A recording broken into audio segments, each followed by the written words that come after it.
Arthur the Rat. Once there was a young rat named Arthur who could never make up his mind. Whenever his friends asked him if he would like to go out with them, he would only answer, "I don't know." He wouldn't say yes or no either. He would always shirk making a choice. His Aunt Helen said to him, "Now look here, no one is going to care for you if you carry on like this. You have no more mind than a blade of grass." One rainy day, the rats heard a great noise in the loft. The pine rafters were all rotten, so that the barn was rather unsafe. At last the joist gave way and fell to the ground. The walls shook, and all the rats' hair stood on end with fear and horror. "This won't do," said the captain. "I'll send out scouts to search for a new home." Within 5 hours, the 10 scouts came back and said, "We found a stone house where there is a room and board for all of us.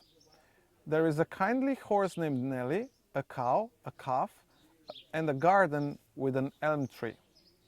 The rats crawled out of their little houses and stood on the floor in a long line. Just then the old one saw Arthur. "Stop," he ordered coarsely. "You are coming, of course." "I'm not certain," said Arthur, undaunted. "The roof may not come down yet."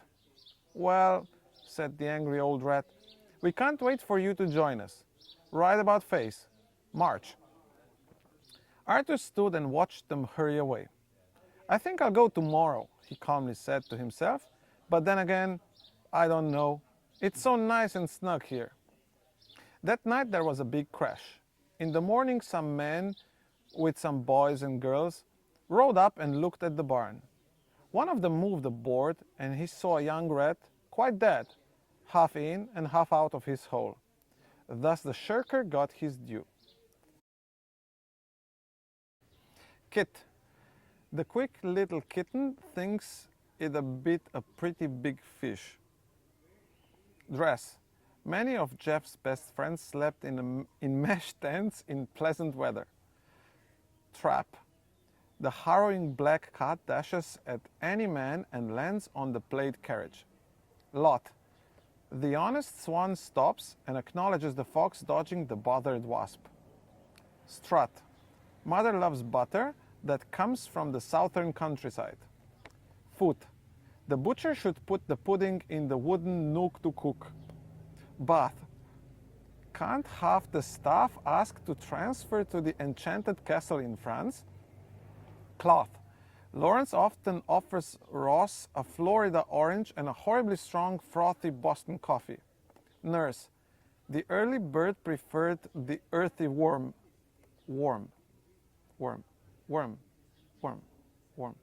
whatever. Fleece. These unique machines teach people to speak and reason. Face. The raven waits until late day for the great wave to break. Palm. Father and Ma set to calm the facade in the Nevada Plaza. Thought. The small walrus caught the hawk in the salty water. Goat. The rose slowly grows in Owen's old grove. Goose. Beautiful music booms and humans move to the groove. Price. The shy writer types at night to fight the silence in my mind. Choice. The spoiled boy hoists the toy from the soil. Mouth. Mountains of flowers crowd the grounds about the house. Near. Deidre's sphere seriously interferes with her ideal career.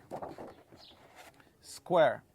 Beware of scarce fairies, rare Mars, and scary prairie bears. Start. The Sahara party marvels at the far star on the safari. North. Laura's warm aura reforms Thor's horse for the important war. Force. The adorable boar snores hoarsely and notoriously hoards imported pork. Cure. The tourist endures rural tours of Europe and procures gourmet bourbon. Happy. The coffee, salami, spaghetti, and macaroni are ready. Letter. Sugar covers the tiger's whiskers. Comma. Bertha's and Cinderella's saga is a drama. Okay. R. Richard, Wilbur, and Harry are running around the treacherous river. L. Linda and Ellie pull belly muscles laughing laboriously. N.G. The singing mockingbird is swinging on the ring and dings the awning. Th. The thespians gather and breathe 3 authentic breaths together. H. Harry and Hillary happily harvest heaps of herbs behind the beehive. Yod. The cute, dutiful blue cuckoo resumes cooing suitable tunes enthusiastically. W. Will and Drew whistle when the wind blows between the whimsical weeping willows. Ing. Miss Fanning is walking and hiking in Wyoming. S. Susie lives in her sister's house on Easy Street with her Siamese cats and Siberian husky dog. What an unconditional love actually means. I think it was the moment when I was actually going through a divorce, but it was also the moment when it was impossible to get it because our marriage was already pretty much failing. I don't think I've ever been part of it. Like that I would be receiving it. Okay, aside from my parents that of course give unconditional love, and my family of course, but that's a different type of love. But I think I've like grasped the idea of what unconditional love actually is and how to exercise it. So I try to do it every day. Try to help people. I don't know if you've heard, but you know, there's a Buddhist saying that says, if you love a flower,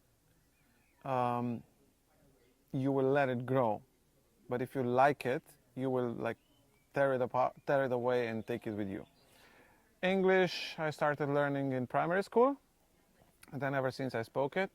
Latin and French, I got them in high school. Well, I haven't practiced Latin, so I've probably forgotten most of it, but still, I put it on the list because it's a very cool language to know. Then I continued French in Luxembourg, where I also used it for work, and in Belgium. And I learned Luxembourgish in Luxembourg because the idea was that my son and my family would stay in Luxembourg, but then we separated and she moved back, and well, the language stayed. I worked most of my life in resource management, so HR, hiring people, moving people through different projects. Then I worked as a business analyst, then I worked as an office manager. Lately I've been working as an assistant in the European Commission in the communication unit. But I think that as of end of this year, I'm going to be searching for something in international humanitarian aid. My mother worked in a store as a clerk, and my father worked as like a physical worker in a company. He painted roads. Slovenia has 2.1 million people and 46 different accents. If two people from two different regions of Slovenia met and they spoke in their accents, they would not understand each other. Danes je moj 9. dan hoje, sem prehodil 36,6 km, kar pomeni, da sem v bistvu prehodil največ, kar sem v življenju prehodil. Pot je bila zelo zanimiva, posebej zato, ker je bilo vreme povsem nestabilno in na nekem delu smo morali iti čez neko pečino, skozi neke zelo nestabilne pobočja, kjer je velika možnost zdrsa in padca v globino, ampak pogled navzdol je bil pa neverjeten. Potem nas je pot peljala po asfaltni cesti vse naprej do manjšega mesta Noha, kjer sem si privoščil malo daljše kosilo. Po približno 1 uri počitka sem se pa odločil, da nadaljujem svojo pot naslednjih 18 km in sicer do nekega zelo prijetnega hostla, kjer